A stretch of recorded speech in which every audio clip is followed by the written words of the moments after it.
منا کی وادی کے اندر کائنات کا ایک انوکھا باب رقم ہوتا ہے۔ یہ بھی امتحان ہے حضرت ابراہیم خلیل اللہ کا۔ اس خاندان نے قدم قدم پہ امتحان دیے۔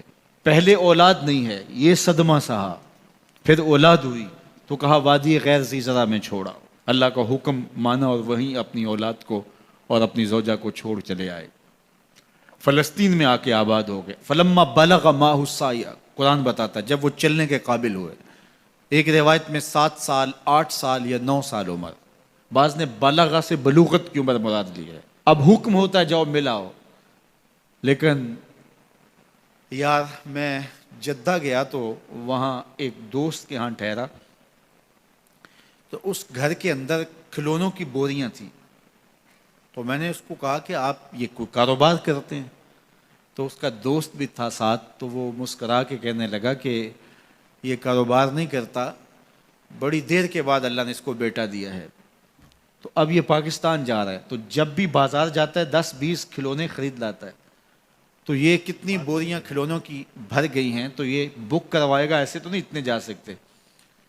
تو یار اتنے عرصے کے بعد بیٹا ہوا اور باپ ملنے جا رہا ہے، تو اس نے کھلونے جمع کیے۔ لیکن یہ کیسا باپ ہے جس کو حکم ہوتا ہے اتنے طویل عرصے کے بعد بیٹے کو ملنے جا رہے ہو، ایک چھری لے لو، ایک رسی لے لو۔ یار ان کے نام باقی ہیں تو یوں ہی باقی نہیں ہیں۔ امتحان کتنے بڑے تھے، کہا جاؤ، لیکن ہاتھ میں رسی لے جاؤ، ہاتھ میں چھری لے جاؤ۔ حضرت خلیل اللہ پہنچتے ہیں، اپنی زوجہ سے ملے اور کہا بیٹے کو تیار کر دو، دوست کی دعوت پہ جانا ہے۔ مانگ سجا دی جاتی ہے، بیٹے کو نئے کپڑے پہنا دیے جاتے ہیں۔ سبحان اللہ۔ اللہ اکبر۔ بیٹے کو لے کر نکلے۔ یار بیٹا ان فوان شباب میں ہو، چڑھتی جوانی ہو، تو باپ دیکھ کر کے کتنا خوش ہوتا ہے، اور پھر اس کا بیٹا بھی اکلوتا ہو، اور بیٹا بھی بڑھاپے کا سہارا ہو، عصائے پیری ہو، رب سے مانگ مانگ کے لیا ہو، اور پھر بیٹا بھی وہ جس کی پیشانی میں محمد کا نور چمک رہا ہے۔ ایسا بیٹا تو چہرے کی بلائیں لینے کو جی چاہتا ہے، لیکن حضرت خلیل اللہ اللہ کے حکم پہ اس بیٹے کو ذبح کرنے کے لیے ہاتھ میں چھری اور رسی دبائے منا کی وادی کی طرف بڑھ رہے ہیں۔ شیطان نے سمجھا کہ اس سے نازک مرحلہ اس خاندان پہ نہیں آ سکتا، حضرت حاجرہ کے پاس پہنچا۔ پتہ ہے شہزادے کدھر گئے ہیں؟ کہا ان کے باپ لے گئے ہیں دوست سے ملاقات کروانے کے لیے۔ کہا نہیں، وہ ان کو ذبح کرنا چاہتے ہیں۔ کہا سوچ کے بات کر، وہ باپ ہے ذبح کرے گا؟ کبھی باپ بھی بیٹے کو ذبح کرتا ہے اور بے قصور ذبح کرے گا؟ میں جانتی ہوں کتنی آہ سحرگاہی کا نتیجہ ہے وہ بیٹا، اللہ سے کتنی رو رو کے دعائیں مانگی اور وہ فرزند ملا۔ کہا وہ اللہ کا حکم سمجھتے ہیں۔ تو حضرت حاجرہ نے کہا ظالم تو کہیں شیطان تو نہیں؟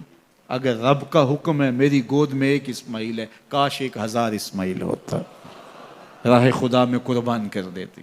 اسماعیل علیہ السلام کے پاس شیطان پہنچ رہا ہے۔ اسماعیل پتہ ہے تیرے باپ تمہیں کدھر لے جا رہے ہیں؟ کہا کہ کدھر؟ کہا کہ وہ ذبح کرنے لے جا رہے ہیں۔ کہا تم سوچ کے بات کرو۔ ان کی آنکھوں کی چمک نہیں دیکھی؟ میری طرف دیکھتے ہیں تو لگتا ہے کہ ان کی آنکھوں سے شہد ٹپکتا ہے، اور وہ مجھے ذبح کر دیں گے؟ کہا اللہ کا حکم سمجھتے ہیں۔ کہا اچھا؟ کہا ہاں۔ کہا اسماعیل کے وجود میں ایک جان ہے، کاش میرے ایک بال میں جان ہوتی اور راہ خدا میں قربان کر دیتا۔ ابراہیم علیہ السلام کے پاس شیطان پہنچ کے بولتا ہے ابراہیم اللہ کو راضی کرنے کے اور تھوڑے طریقے ہیں، ضرور بیٹے کو ذبح کرنا ہے۔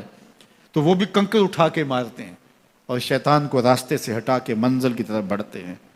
قرآن نے وہ سارا منظر بیان کیا ہے۔ فلما بلغ معہ السعی، باپ بیٹے کے پاس آیا اور کہا بیٹا میں نے خواب دیکھا ہے کہ میں تجھے ذبح کر رہا ہوں، فانظر ماذا تری، بتا تیری رائے کیا ہے۔ بیٹے پر سختہ طاری ہو جاتا، آنکھیں پھٹی کی پھٹی رہ جاتی، باپ کیا بول رہا ہے؟ لیکن یہ فیضان نظر تھا یا کہ مکتب کی کرامت تھی، سکھائے کس نے اسماعیل کو آداب فرزند۔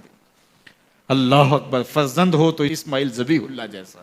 فانظر ماذا تری، بتا تیری رائے کیا ہے۔ بیٹا خاموشی اختیار کر لیتا، السکوت من الرضا، تو سکوت بھی رضا سے ہے، اس کی خاموشی بھی رضا مانی جاتی، اور جب اس طرح کی سراسیمگی کی کیفیت ہو تو خاموشی ہی رضا ہوتی ہے۔ بیٹا کہتا ٹھیک ہے آپ ذبح کر لیجئے، یہ بھی امتثال امر ہوتا، لیکن بیٹے نے 2 قدم بڑھ کے بات کی۔ بیٹے نے کہا یا ابا تفعل ما تؤمر ستجدنی انشاءاللہ من الصابرین۔ ابا جان ذبح کیا ہے، جو کرنا ہے کیجئے۔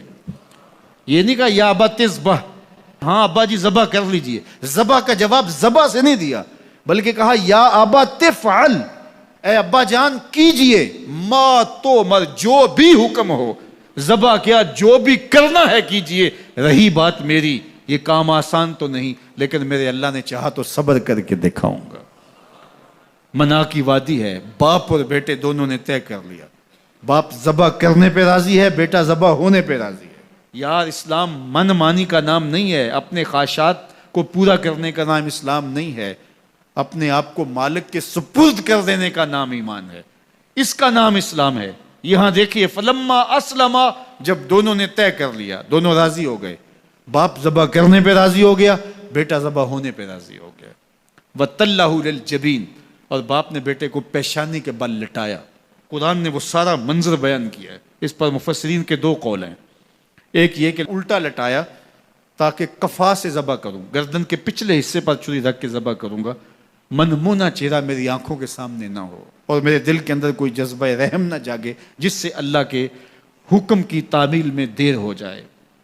اور دوسرا معنی یہ کیا کہ آپ جانور قربانی کے لیے جو ذبح کرتے ہیں تو اس کی گردن کو بل دے کے اس کی پیشانی کو زمین پہ لگا دیتے ہیں تاکہ یہ رگیں تن جائیں اور ذبح کرنے میں آسانی ہو۔ حضرت اسماعیل کی معصوم گردن کو بل دے کر کے ان کی پیشانی پتھر کے ساتھ جوڑی گئی۔ وَتَلَّهُ لِلْجَبِينِ، پیشانی کے بل یوں لٹایا گیا کہ گردن کھل جائے اور بیٹے کو ذبح کرنا آسان ہو۔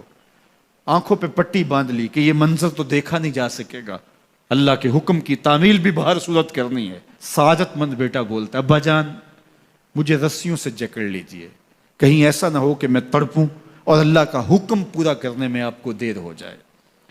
باپ بیٹے کو رسیوں سے جکڑ لیتا ہے، ہاتھ میں چھری پکڑی ہے، ذبح کرنے لگتے ہیں تو بیٹا بولتا ہے ابا جان رسیاں کھول دیجئے۔ کیوں؟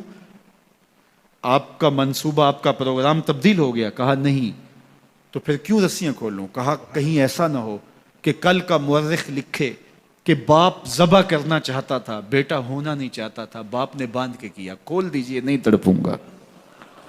رسیاں کھل جاتی ہیں، بیٹا پیشانی کے بل لٹایا ہوا ہے، ہاتھ میں چھری پکڑی ہے، منا کی وادی ہے، کارکنان قضاء و قدر کی چیخیں نکل رہی ہیں، حوریں تھرا رہی ہیں، زمانہ کانپ رہا ہے، منا کی وادیوں پر تھر تھراہٹ ہے، مالک قیامت آنے والی ہے، فرشتے بھی پوچھ رہے ہیں کہ مالک کیا ہونے والا ہے۔ کہا تم کہتے تھے انسان کو پیدا کر رہا ہے، سجدے تو ہم کریں گے، ذرا میرے بندے کی ادا تو دیکھو، ذرا میرے بندے کا انداز محبت تو دیکھو، میری فرما برداری، انقیاد امر اور اطاعت اور امتثال امر کی مثال تو دیکھو، ذرا دیکھو میرا بندہ میرے حکم کی تعمیل